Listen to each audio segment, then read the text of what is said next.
Yeah, good morning. Good morning. Om Sadashivasamarambham Shankaracharya-madhyamam Asmadacharya-paryantam Vande Guru Paramparam. Om Sahana Bhavatu Saktu Sahaviryam Karvavarai Tejasvinavadhitamastu Mavidvishavahai. Om Shanti Shanti Shanti. Om Tat Sat, Om Namah Shivaya. Good morning. Good morning, sir. So let us just chant the first two verses of the 16th chapter. Shri Bhagavan Uvacha Shri Bhaganuvacha Abhayam Sattva Samshuddhi Abhayam Sattva Samshuddhihi Jnana Yogya Vavasthitihi Jnana Yoga Vyavastitihi Dhanam Damascha Yajñascha Dhanam Damaschayasya Swadhyayastapa Arjavam Swadhyayastapa Arjavam Ahimsa Satyamakrodha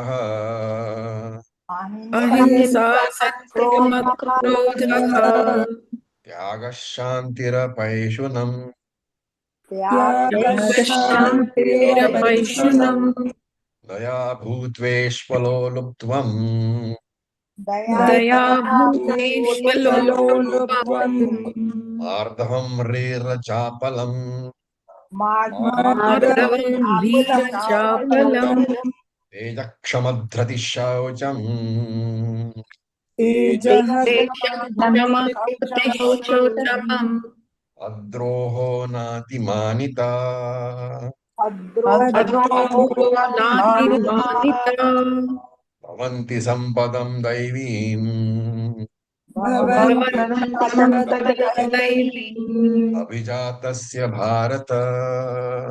Abhijatasya Bharata. So I'll just mute you all. And we had not yet completed Re Rode. So we look at that. Rihi. So Rihi is basically what we call in Hindi Lajja. It's modesty. Right? Not singing your own praise, not beating your own chest. Of course, this doesn't mean that you should never be talking about yourself, right? For example, if you go for a job interview, then they ask you what do you think are your virtues? Then you should have an objective assessment of abilities, right? You have to be able to say that these are my strengths. There, of course, there is no question of undermining yourself, but present it properly without too much flattery. So Lajja can be taken as Shankara writes, Akarya Karana Pratibandhaka Vritti. So very nice definition. A thought, vritti, a thought, pratibandhaka vritti, a thought which prevents you from doing a karya karanaha, from doing what should not be done. So very nice little definition of lajja. A thought which prevents you from doing what should not be done. So this basically any thought which prevents you from doing adharmic activity is lajja. That is the meaning given by Shankara. Then the last one is achapalam. So that re achapalam has to be broken up into re and achapalam. So achapalam also, Shankara gives a very, very nice definition. He says, asati prayojane vak prani padadinam avya paritratvam. Avya parayatratvam. So, prayojane asati, without any reason, vak pani padinam, padadinam, etc. No transactions of the hands, legs, tongue, etc. for without a prayojana. For no reason, do not move your hands or legs. Okay, so look at the words. Asati prayojane. Prayojane asati. Without any prayojanam, without any benefit. Avyaparaha. Not transacting, not moving. What? Vak, pani, pada, etc. What kind of a complex definition it is? For no reason, don't move your legs, hands, tongue, etc. Right? So it simply means, in simple English, restlessness at the level of the body. Right? And when you talk about restlessness, remember that the body level restlessness. You have people who, when they sit, they'll be constantly tapping the table, or they'll be moving their head like that, or scratching some for no reason. Restlessness at the body level is only an expression of restlessness at the manasika level. So restlessness is primarily in the mind, and when the mind becomes, full of restlessness, it's like a vessel. When the vessel becomes full of water, the water overflows onto the ground. The ground here is your body. When the mind is full of restlessness, the restlessness overflows and it touches the body. And therefore, your face is twitching, your hands are moving, you're biting fingernails, and you're drumming on the desk, you're breathing very unevenly. All this kind of fidgety behavior. That is known as chapalam. And he says, achapalam. You should have that control to not have the mind so restless. That kind of mental control should be there so that it doesn't overflow into the body. Now we go on to the next sloka, which we have already chanted. Tejaha. So Shankara says that this Tejaha should not be taken as a glow of the skin. Right? But Shankara says, take that Tejaha to mean that it's a capacity which you have built up, a self-confidence which you have built up to meet difficult challenges. And there is a rider to this. There's a corollary to this. When you are going to do something difficult, people will try to pull you down. They will give all negative remarks, right? So, in fact, many of you would have faced that. Those of you who are very young, when you told your friends and the other people that you are going for Vedanta class, what would they say? Oh, you're only 25, 30. This is not the time for Vedanta. What will you learn? Forget about it. And those of you are elder, maybe 60, 70, whatever, you tell somebody, you tell your children that I'm going for Vedanta class, what do they say? Why are you wasting your time? Nothing is there on that. Why don't you instead help me out with something else, right? So it's a difficult job that you have undertaken, but the conviction that you're on the right path is very necessary. At the same time, do not be a victim to others' negative behavior. So, in short, be simple, but don't be a simpleton. Okay. And what does this mean? If somebody is behaving rudely, should you silently suffer? No. You certainly need to take some action, but take it after sufficient thought. Don't let it be a reaction. Don't let it be an impulsive reaction. Take sufficient thought, study the situation, and then Shastra itself has given you four upayas, four solutions. Samadama, Veda Danda. Who is the author of this? Samadama, Veda Danda.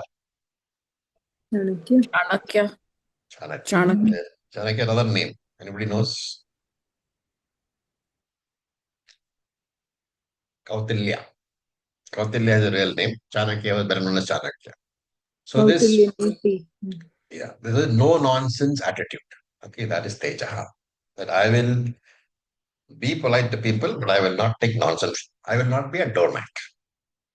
So that is Tejaha. Then the next one is Kshamaha. So Shamaha is very specifically defined here as even when somebody hurts me, and Shankar writes, even Taditasyava, even if somebody hits me, so if somebody hurts me verbally or hits me physically, he says there will be no disturbance in the mind. Na antara vikriya, antara vikriya anutpattihi. There is no disturbance created in the mind. And if somebody hurts me, right? So the shama is different from akrodha. Can you see the difference? Akrodha was to handle the anger which has already come in your mind. But this person who has shama, the anger doesn't come at all. There is no internal disturbance in the mind. Antara vikriya anutpattihi. The internal changes in the mind, antara vikriya anutpattihi, do not arise at all. Therefore, there is no anger thought. And the mind becomes free from anger. Right? So that's what those who have been to TTC would remember Swami Shivananda's that bare insult, bare injury is the greatest yoga, is what it means. That whoever insults you or even injures you, there is no anger in the mind, right? Impossible, right? Because today even psychologists say that anger is a very healthy sign. But Shankara says it is possible. Of course, Shankara doesn't say how it is possible. But Krishna has said, remember? Where is Krishna said? Oh, Second अध्याय काम एष क्रोध एष प्रदोष रजोगुण समुद्भवः. Anger is nothing but what? Expectation not fulfilled. And therefore, you have to learn to handle your expectation. The lower the expectation, the less the chances of angry thoughts. How do we do that? Every expectation that I have to convert it into a preference. I prefer that my daughter behaves in this way. I don't expect it. A preference is violated, there'll be no anger. An expectation is violated, there will be anger. And therefore, you have to learn to understand the person who you are dealing with in the manner in which he or she is. Understanding a person is only possible if you put yourself completely into the shoes of the other person and try to imagine the environment in which that person was brought up from childhood onwards. And then you will be able to see why that person is behaving the way he or she does. And in this understanding, once the understanding comes, you will find that there is no expectation. There may still be a preference, but there is no expectation. And therefore, the only way to avoid anger is what? Drop expectations, convert them into preferences. Easier said than done, especially in relation to your relatives, children, spouses, parents, brothers, sisters. But it is the only way. And the next one is Dhritihi. So Dhritihi is generally translated as willpower or perseverance. But Shankara, as usual in his commentary, gives a very, very beautiful definition. He says, Dehendriyeshu avasadam prapteshu. So avasadam means wearing out or being tired. So Dehendriyeshu avasabdam prapteshu, when the body and the sense organs are exhausted, tasya pratishedaka antakaranaha vritti visheshaha. Vritti visheshaha. That special thought, vishesha vritti, that special thought, which is where in the antakarana. So antakarana vritti vishesha, that special thought which is there in your mind. Tasya pratishedakaha, which does not allow those tired out body and sense organs to rest. Right? And yena karanani dehascha uttama pitani. Uttam pitani. That uttam pita means supported. So yena, by that special vritti, that indriyas and body, which are tired already, they are supported, or here you can say reactivated, right? And na avasidanti, they don't go back into the state of being worn out. It's a very beautiful definition in simple English. That thought, because of which, even in spite of the tiredness of the body and the sense organs, that thought which enables them to continue the task which they were doing. That is called dhriti. Okay, much better definition than just simply saying willpower. So ultimately, translates to that only. That willpower, because of which you continue to do your sadhana in spite of any obstacles. The obstacles could be physical or mental or environmental, right? So, all of you who have been attending BG classes for the last 3 years or 4 years, there is sufficient dhriti in you. Okay, you don't have to worry about that. Then Shaucham. Shaucham has come earlier also. And we have seen Shaucham means being clean, cleanliness. And cleanliness can be, we can talk of it, the clean surroundings, clean dress, clean body, and above all, clean and pure mind. So Shankara again gives a very nice definition. He says there are two aspects. One is cleaning the body, because he uses the word mrijjala kritam bahyam. So cleaning the external body. He uses the word mrid, which means mud. Okay, so you clean the body with mud and water. Why mud and water? Because in the old days there was no soap. And when you went to the river to bathe, you had no soap. So you just put the mud and rub your body and then put water. So it's equivalent to today's soap. So cleaning the body with soap and water, to use today's terms, is external purity. And he says there is also manobuddhi nirmalyam. Internal purity is also there. So this Shaucham has two aspects, internal purity and external purity. Okay. So let me ask a question. How do you purify the intellect?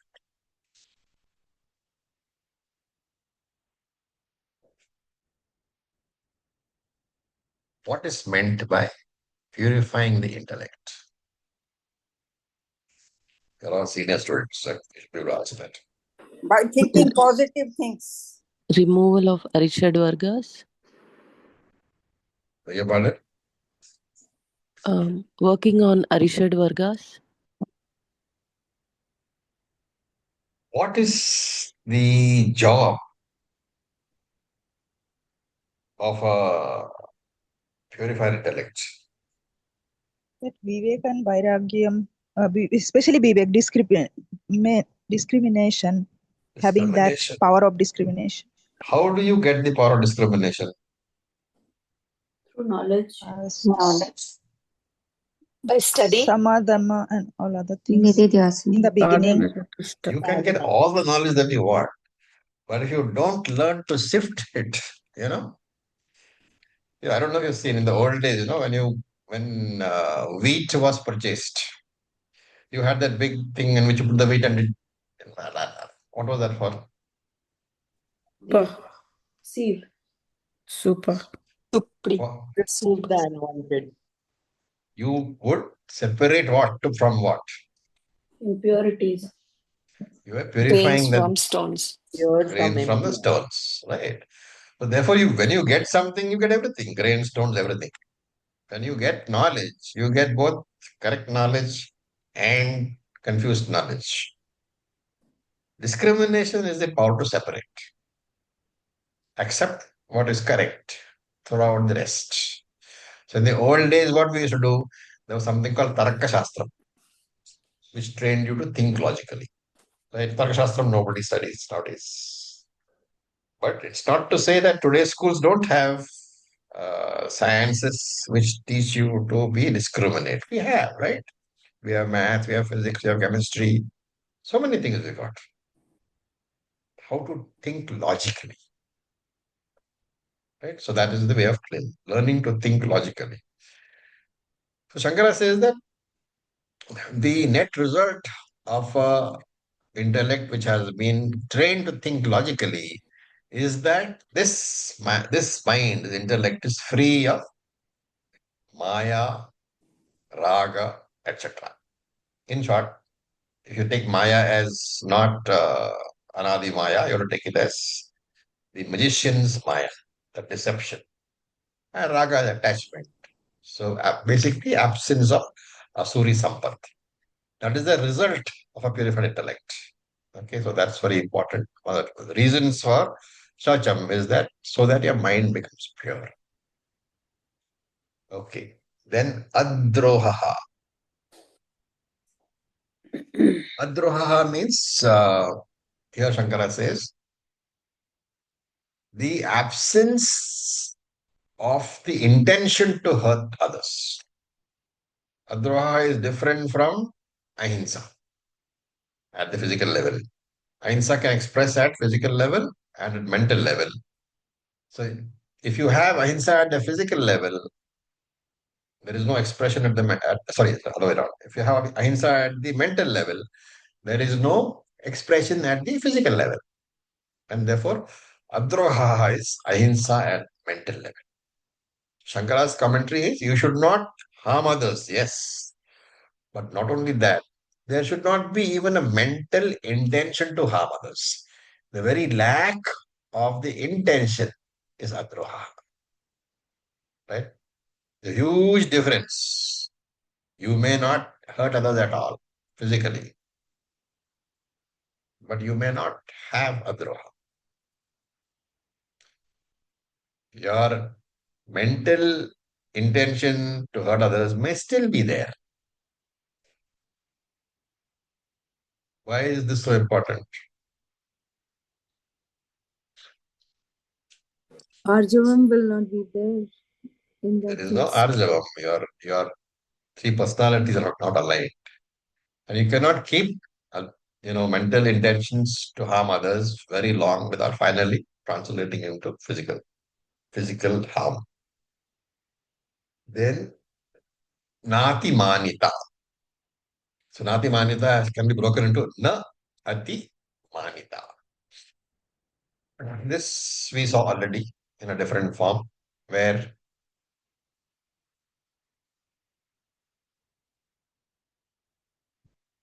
13th chapter, everything in moderation. Amanatvam. amanitvam.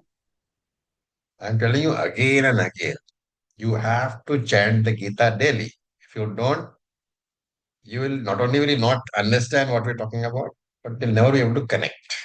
All the words of the Gita should be fresh in the mind. Okay, so what is the difference?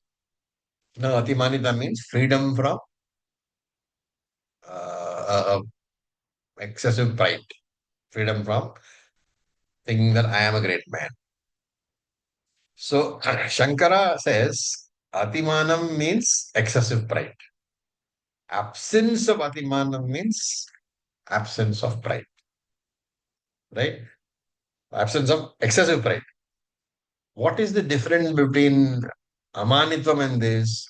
Amanitvam was taken as having manam.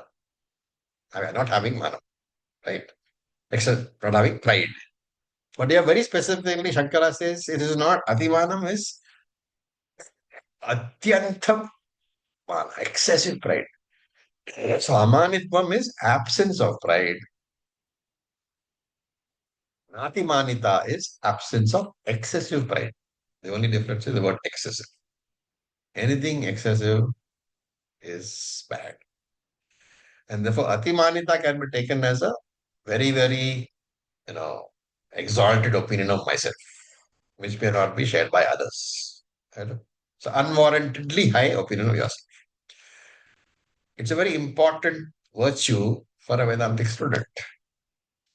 Why?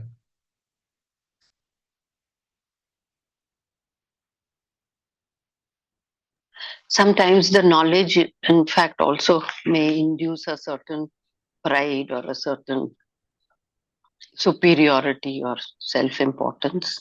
One of the most Perpetuate important Dvaitam. things, which a student does when he meets his teacher is what? Naman. Pariprashnena sevaya. He then Naman. bows Pariprasana himself. Sevaya. Before that is Yeah. something else. Namaskar. Naman. Namaskar. Namaskara is there. Mm. Namaskara means you are bending down and touching his feet. And if you've got manita, you will never be able to do that. So if a person does not have humility, the acknowledgement that, I am going to get knowledge from a person who is wiser than me, how will that knowledge ever flow? If you think that you want to be a student, you have to acknowledge that the teacher is superior, in knowledge at least. Otherwise, that knowledge will not flow at all. Therefore, Nati Manita can be translated as humility also. There are some sub-commentators who have said that there is a difference because Manitvam you can translate as reasonable pride, legitimate pride. So you manage your life well, you manage your finances well, you have educated the children well, you're given them proper samskara, achievements which you can be proud of. Right? You are not using that emotion to look down upon others. You're simply saying that I'm patting myself on the back because I have done things correctly as Shastra wants me to do. So some commentators say Manitvam is that kind of pride, legitimate pride. And Atimanitvam is a pride which is not legitimate. Right? So you will go around saying, my father is a Chaturvedi. But for me, I don't even know the first mantra from Rigveda. So this is Atimanitvam. Atimanitvam is always remember in terms of our terms of adhyasa. Atimanitvam is adhyasa because you are imposing the legitimate pride belonging to somebody else on yourself. So in the example which I gave you, your father is Chaturvedi. It's a good achievement for which he can have manitvam. But for you to be saying that my father is and posing yourself as a great man, that is adhyaropa, right? You are an unworthy little, container because you know nothing of Shastra. And therefore you are superimposing all the knowledge of your father. Therefore it's adhyaropa. And Shankara, of course, gives it another very pungent meaning. He says that manitvam is atimanitvam, he says, is the idea that everybody to stand up and clap for me or touch my feet wherever I go. So Shankara says Nati Manita is not having that idea, not having the idea that everybody should be worshipping me wherever I go or clapping for me wherever I go. Okay, so these are the All these so far are the virtues. Daivi sampadam. So he says sampadam daivim abhijatasya. How many virtues have been presented? 24. And he says all these virtues will be present in a person who has got Daivi sampatihi. So these virtues, starting with abhayam, which is the first word of the first verse of the chapter, and ending with natimanita, which is the last word of the first line of the third verse. What is it? Bhavanti sampadam daivim, or daivi virtues. Abhijatasya bharata. The people are born with them. A person who has these virtues are born with them. Why? Because he has acquired them with the karma, upasana, etc. done in previous janmas. And Shankara adds a very nice little comment. He says, this person is born with the moksha lakshana. It is his last birth. He faces moksha in this birth because those who are born with all these virtues, once he cultivates them, he will definitely get moksha. Once you have these virtues, you're already coming to Vedanta, right? Vedantic study is not a very long process. It takes a few years, couple of decades at the most. But getting all these sadgunas, that takes time. So maximum time is spent in what? In building up your character. Several janmas have already gone into this. And now what is happening is we are using that Daivi Sampatti already with us. We are blessed with Daivi Sampatti because of previous janmas, good karma, upasana. Those are fructifying today in Vedantic study. Moksha is already there. Okay. These are the Daivi Sampattis, divine virtues. Now from verse number 4, Krishna begins a description of the Asuri Sampattis. Okay, so we will chant. Verse number 4. Dambo darpo bhimanascha Dambho दर्पोऽतिमानश्च Krodah parushyam eva cha क्रोधः पारुष्यमेव च Ajnanam chabhijatasya अज्ञानं चाभिजातस्य Adhyattasya Partha Sampadamasurim. Partha Sampadam Asurim. Okay. So, Partha, hey Partha, hey Arjuna. Asuri Sampataha. These are the Asuri Sampataha, the materialistic tendencies, right? What are they? Dambaha. So, Dambaha is unnecessary pomp and show. People like to show off their position, their status, all those things. So Shankara says, he divides very nicely. He says, Dharma Dharma Dvajitvam. Dvaja is a flag. So Dharma Dvaja. Damba is a person, Dambaha is a person who carries the flag of his Dharma. So Dharma here means, of course, his so-called virtues, his pretended virtues. So he says that I am a very dharmic person. I'm always doing great things. So that flag he is always carrying. Always carrying means always telling others, always beating his chest. So the person who follows dharma, it's not that he's adharmic. He is following dharma, but he is following dharma for what purpose? to tell others that he's a great person. His objective is not for helping others by doing noble things. He may be helping others, right? He may be giving charity. But the objective of the giving charity, the intention of the giving charity is not to help others. It is to show that he is a very charitable man. That is why they say that the best charity is that charity where the donor is unknown. Because he doesn't want anything for himself. And therefore, when he gives charity, it's very clear that he is doing it for the sake of the others. So, Dambaha is the English word is ostentation, exhibitionism. Okay, then the next one is Darpaha. So, Darpaha is, Shankara says, Utsekaha. So, Utsekaha means arrogance. And what is the cause of this arrogance? Is knowledge, dhana,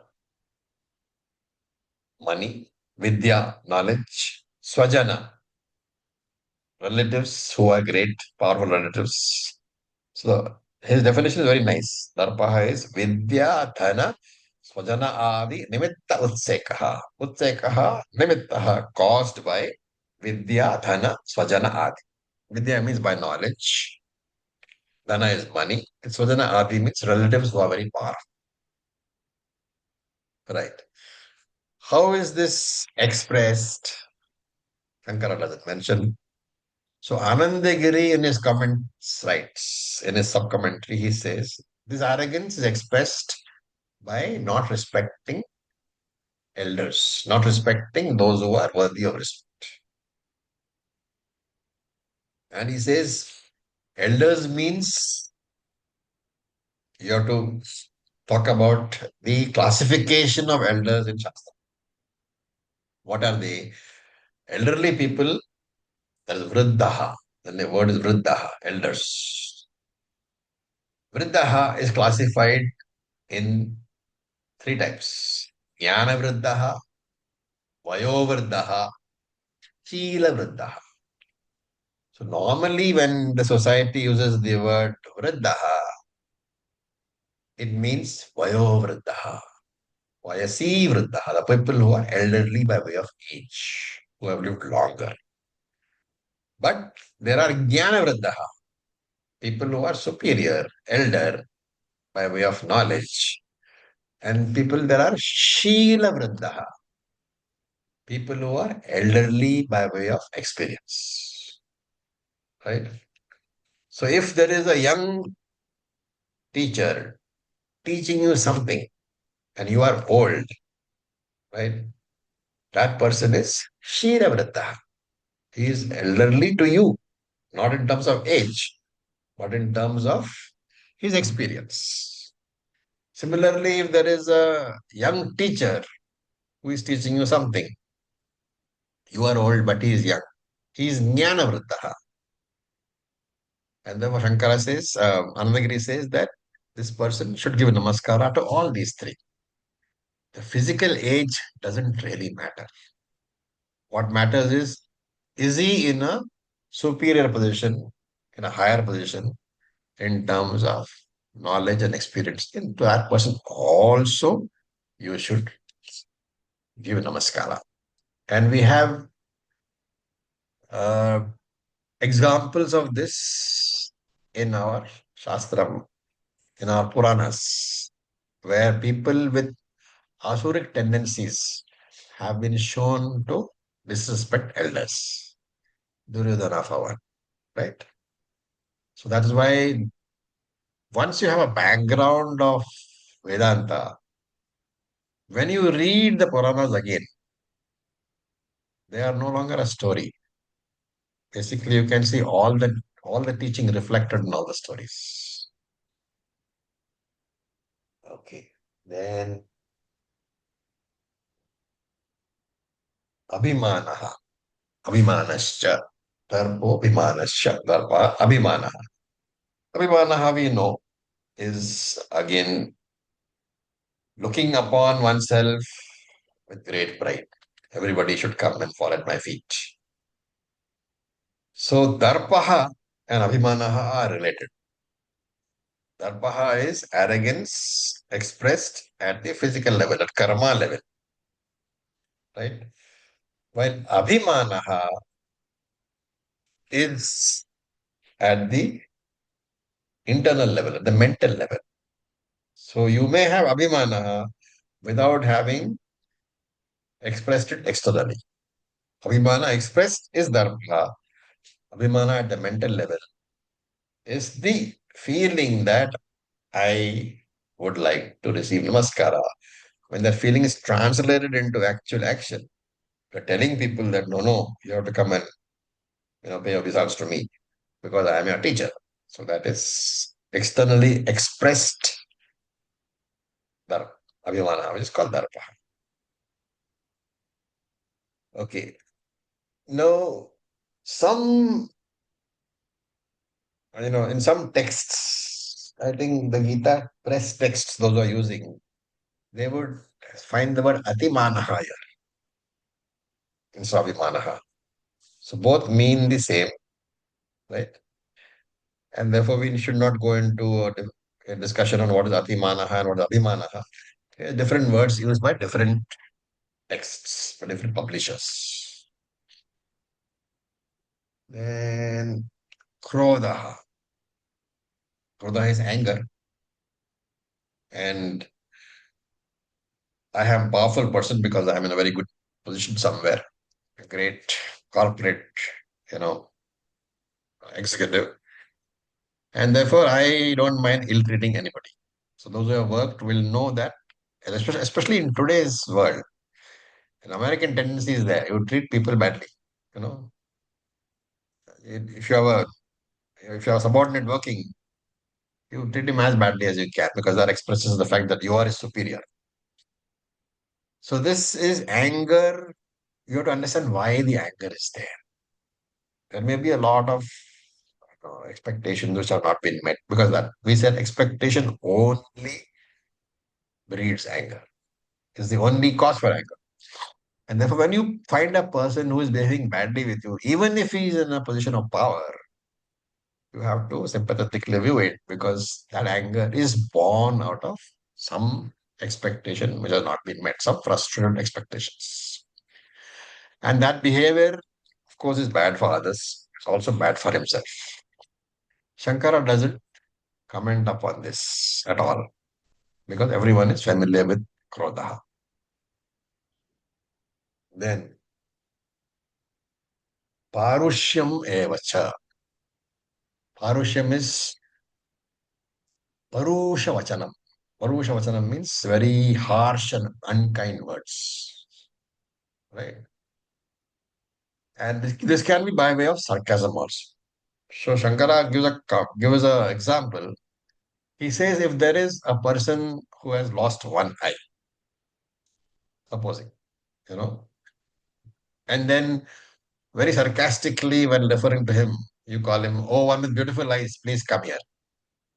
So that's an example of Parushya. Rude and unkind word. And another example he gives.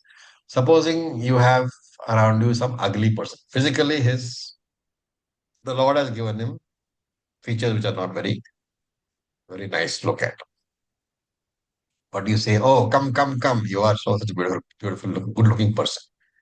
All this is sarcasm, of course, right? That's the second example. That is also falling under Parushya. And the third one, of course, is it's more of related to that time.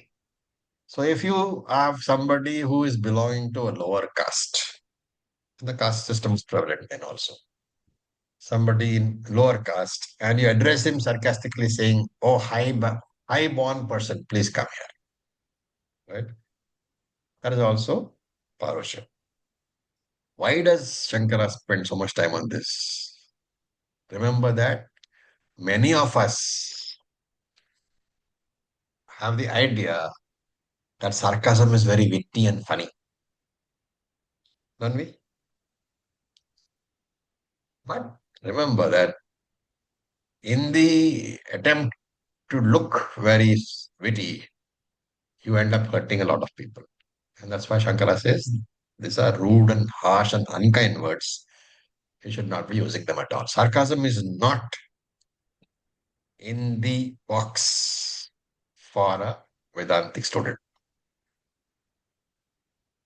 Gentle sarcasm, good-natured sarcasm is there with close friends and relatives. When both know the underlying bond of affection is so strong that both know that you don't mean to hurt.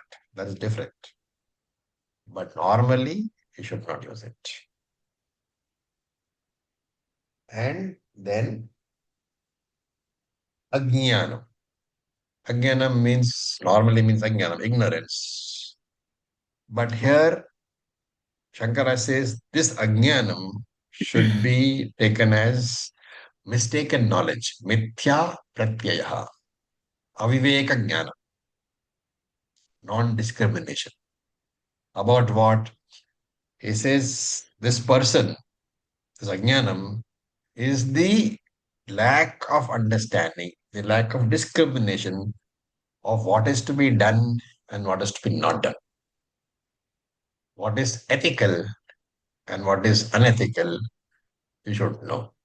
Which means if you don't have the knowledge about Dharma Shastram, then you are ajnani in this context because you don't know what is correct and what is not correct. Why does he say this? Because you're talking about Asuri Sampatti people over here. And Asuri Sampatti people, they don't know what is right and what is wrong. They cannot distinguish between dharma and adharma. Therefore, he says this. And why is this clarification important? Because for us, you have to consider that people who come to Vedanta, people as a sadhaka, basically. There are two types of sadhakas. People who have got sadhana chatushta sampatti and the people who are still on the path. They have not got sadhana chatushta sampatti. Right? Remember that both know what is good and what is bad for them. But the one who does not have sadhana chatushta sampatti, one who does not have chitta shuddhi, has got dharma, adharma viveka. Right? As a sadhaka, both have got dharma, adharma vivekaha. One has got samsapashayam, one doesn't have. But these people, these asuric people, they are born with all these negative qualities. And therefore, they have the potential to become a force of evil in this world. And therefore, if you notice, you will notice that Krishna has used the word abhijatasya in both the verses, in regarding Daivi Sampatti as well as Asuri Sampatti. Abhijatasya means born with. Therefore, this person is born with these qualities. He has not acquired them now. And born with means he has acquired them as a result of Purva Janma Karma. He is born not only with the Prarabdha Papa Punyam, but also with the Vasanas of the Purva Janma. How is it different? Two things are there. Prarabdha, Papam and Punyam. And Purva Janma Vasana. How is it different? Prarabdha Papam or Punyam affects the experience, the bhokta. Purva Janma Vasana affects the karta. You see the difference? Yes, sir. And therefore, if you are born with Shubha Vasana, as most of us are, being in this class for several years, we are blessed. And we have to use that blessing to focus on our spiritual progress. What if you are born with Ashubha Vasana? Ishvara has given free will. And we have intellect. We know what is wrong, what is right. The vasana is there to do things which are not good for you. But use your free will not to be influenced by the negative vasana and take only ethical decisions. A very important point here. If you accept that fate decides everything for you, you are a fatalist. But if you accept that fate and free will, the combination decides everything for you, you're accepting fate, but you're also saying, I've got free will. And you are saying, I can use this free will to work against the vasanas. I can use my free will to work against negative vasanas. Then and then only are you a Vaidik. Okay. Any questions? The Bhukta, Acharyaji, Yeah. the Prarabdha one is you experience through others. Is that so? It can be yours also. You might have, some illnesses. Okay. So prarabdha can be experienced through others, through yourself, through your environment. Very complex web. Any pain, pleasure which you experience, irrespective of the source, is basically yours to experience. The others are only the instruments. If one instrument is not there, there will be 10 other instruments. Nature is very, very unforgiving in that respect. So, Acharyaji, these vasanas that persist, say in adulthood, are also prarabdha? Yes, if you can look at, karma phalam. Basically, both are karma phalam of the previous janmas. And karma phalam has two aspects, vasanas and prarabdha. Prarabdha is that which is affecting you as an experiencer. Because of the prarabdha, your experiences are there of pain and pleasure. Right? So as a bhokta, what affects you is prarabdha. But those tendencies which make you want to take certain sort of decisions, that is vasana. And therefore we say vasana affects the karma. Because those are the tendencies which are driving you towards particular decisions. But you have free will. And even though tendency is there, you have free will not to take those decisions. Only if you can do that, what are you doing? You are following Shastram. Shastram says, don't do these things. Your mind says, do these things. But if you say, no, I will not, because Shastram says no, then you are a Vaidik. Thank you.